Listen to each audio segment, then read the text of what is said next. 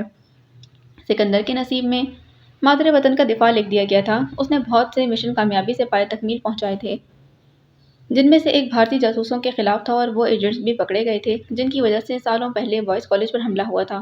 سکندر کے دل سے جیسے بوجھ سرک گیا تھا۔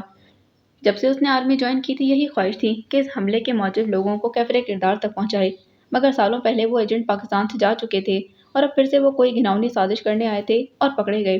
سکندر خوش تھا کہ اس نے ان شہداء کا حق ادا کر دیا۔ اب اس کی پوسٹنگ کراچی میں ہو چکی تھی، جہاں دہشت گردی روز بروز بڑھتی جا رہی تھی۔ اب وہ مہینے 2 مہینے بعد گھر کا چکر ضرور لگا لیتا۔ انہیں مصروف دنوں میں اسے ISI کی طرف سے ایک سیکرٹ مشن میں شامل کیا گیا۔ پھر تو اکثر ہی ایسا ہونے لگا۔ اب وہ فوج سے زیادہ ISI کے مشنز میں شامل رہتا۔ اس دفعہ 1 ہفتے کی چھٹی ملی تو وہ بے تابی سے گھر کے لیے روانہ ہوا، جہاں اس کی 2 بیٹیاں بھی اب اس کا انتظار کرتی تھیں۔ فاطمہ کی مصروفیت بڑھ چکی تھی۔ دعا کے بعد آنیہ کی پیدائش سے اس کی ذمہ داریوں میں اضافہ ہو چکا تھا۔ دعا آنیہ سے 3 سال بڑی تھی اور اب وہ اسکول جانا شروع ہو چکی تھی۔ فاطمہ اپنی بیٹیوں کی پرورش بہت اچھے خدود پر کر رہی تھی۔ ایسے میں دعا کے اسکول سے شکایت ملی کہ دعا نے اپنی کلاس کے کسی بچے سے لڑائی کی ہے۔ اس سلسلے میں انہوں نے سکندر اور فاطمہ کو اسکول بلایا تھا۔ اتفاق سے ان دنوں سکندر چھٹی پر گھر آیا ہوا تھا۔ وہ دونوں اسکول گئے تو پتہ چلا کہ دعا نے واقعی لڑائی کی ہے اور مارنے میں بھی اسی نے پہل کی تھی۔ مسٹر اینڈ مسز سکندر، یہ پہلی اور آخری دفعہ ہے۔ امید ہے آپ اپنی بیٹی کو اچھے سے سمجھائیں گے، کیونکہ یہ لڑائی جھگڑا ہمارا اسکول افورڈ نہیں کر سکتا۔ پرنسپل نے کافی سختی سے بات کی تھی۔ وہ دونوں بھی ابھی تک بے یقین تھے کہ دعا ایسا کر سکتی ہے۔ گھر آ کر سکندر نے بڑے پیار سے دعا سے پوچھا، دعا بیٹا، آپ نے اس بچے کو کیوں مارا؟ بابا، وہ حامد، وہ گندا بچہ تھا، جواباً وہ منہ بنا کر بولی۔ دعا، تھپڑ کھاؤ گی مجھ سے؟ سیدھے سیدھے بتاؤ کیوں مارا تھا اس کو؟ اب کہ فاطمہ نے اسے سختی سے ڈانٹ کر پوچھا تو رونے لگی۔ سکندر نے اسے چپ کروانا چاہا تو فاطمہ نے آنکھ کے اشارے سے منع کیا۔ جلدی بتاؤ دعا۔ ماما، وہ حامد گندا بچہ ہے۔ ٹیچر نے کہا کہ سب سے پیارا ملک پاکستان ہے، تو وہ بولا ٹیچر جھوٹ بولتی ہیں، پاکستان پیارا نہیں ہے، کشمیر زیادہ پیارا ہے۔ وہ روتے ہوئے ہچکیوں سے بتا رہی تھی۔ پہلی دفعہ فاطمہ کو غصے میں دیکھا تھا۔ چلو میرا پیارا بیٹا، رو نہیں، اور بابا کو بتاؤ کہ پھر کیا ہوا؟ سکندر نے پیار سے پچکارا تو وہ چپ ہوئی۔ پھر بابا، میں نے کہا کہ نہیں، پاکستان زیادہ پیارا ہے، تو اس نے پتہ ہے کیا کہا؟ کیا؟ سکندر نے دلچسپی سے پوچھتے ہوئے اب اسے اپنی گود میں بٹھا لیا تھا، جبکہ فاطمہ باپ بیٹی کو آپس میں مصروف دیکھ کر اب کچن میں کھانا بنانے چلی گئی تھی۔ سکندر کے ماں باپ عمرے پر گئے ہوئے تھے اور آنیہ سو رہی تھی۔ پورے گھر میں صرف دعا کے پٹر پٹر بولنے کی آواز گونج رہی تھی اور کچن تک آ رہی تھی۔ وہ بڑے مزے سے بتا رہی تھی، بابا، اس نے کہا کہ تم گندی ہو اور تمہارا پاکستان بھی گندا ہے، میں اچھا ہوں، میرا کشمیر بھی اچھا ہے۔ پھر مجھے بہت غصہ آیا کیونکہ اس نے آپ کو برا کہا، اس لیے۔ سکندر نے اس کی بات مکمل کرتے پوچھا، نہیں بابا، اس نے نفی میں سر ہلایا، اس نے میرے پاکستان کو گندا بولا، اس لیے میں نے اس کو تھپڑ مارا تھا، بس۔ بابا، میں نے ٹھیک کیا نا؟ بس؟ سکندر نے حیرانی سے اسے دیکھا، جو معصومیت سے آنکھیں پٹپٹاتے اپنے باپ کو دیکھ رہی تھی، جیسے شاباشی لینا چاہتی ہو کہ اس نے بالکل صحیح کیا۔ سکندر نے سنجیدگی سے اس کو دیکھا اور گود میں اٹھا کر اپنے سامنے بٹھا لیا۔ دعا میرا بیٹا، دیکھو اس طرح کسی کو مارنا بہت بری بات ہے، اللہ تعالیٰ ناراض ہوتے ہیں۔ وہ تھوڑی دیر سوچنے لگی، پھر الجھن سے بولی، لیکن بابا، ماما کہتی ہیں کہ پاکستان کے برے لوگوں کو مارنا اچھی بات ہے، آپ بھی تو ایسا کرتے ہیں نا؟ سکندر نے فاطمہ کو مصنوعی خفگی سے پکارا۔ اچھا، تو میری بیٹی کو بگاڑنے والی آپ ہیں؟ ہاں بالکل، اب آپ آ گئے ہیں نا تو سدھار کے دکھائیں اسے، اپنے باپ سے 4 ہاتھ آگے ہے یہ۔ فاطمہ نے وہیں سے ہانک لگائی۔ وہ اب دعا کی جانب گھوما اور ذرا سختی سے بولا، اینڈ یو دعا، نیکسٹ ٹائم ایسا نہیں ہونا چاہیے۔ اوکے بابا، وہ منہ پسوڑتے بولی۔ سکندر نے دوبارہ اس کو اٹھا کر اپنی آغوش میں بھینچ لیا تھا اور گال پر پیار کیا۔ کچھ یاد آنے پر اس نے دعا کو مخاطب کیا، اب ایک مزے کی بات بتاؤں اپنی دعا کو؟ یس آف کورس بابا۔ تو سنیں بابا کی جان کہ کشمیر کوئی ملک نہیں ہے بلکہ سٹی ہے، جیسا کہ ہمارا سٹی ہے اسلام آباد، اور کشمیر بھی پاکستان کا پارٹ ہے۔ دعا کچھ لمحے بات کو سمجھنے کی کوشش کرتی رہی، پھر کھلکھلا کر ہنسنے لگی۔ او نو بابا! وہ سکندر کی گود سے اتر کر کھڑی ہو کر پیٹ پر ہاتھ رکھ کر برے طریقے سے ہنس رہی تھی۔ بابا، وہ حامد بیچارہ، اس کی فری میں پٹائی کر دی میں نے۔ اسی وقت سکندر کو یونٹ سے کال آئی تو وہ سنتے ہوئے وہاں سے اٹھ گیا تھا۔ دعا وہیں زمین پر بیٹھ کر ہنس رہی تھی۔ میجر سکندر اب سیکرٹ ایجنٹ کے طور پر اپنی وفاداریاں نبھا رہا تھا۔ امریکہ ان دنوں افغانستان پر قابض ہونے کی کوششیں کر رہا تھا، ساتھ ہی وہ پاکستان کو بھی اپنے قابو میں کرنے کی کوششوں میں تھا، لیکن ISI اور فوج کے ہوتے ہوئے ایسا ممکن نہیں تھا۔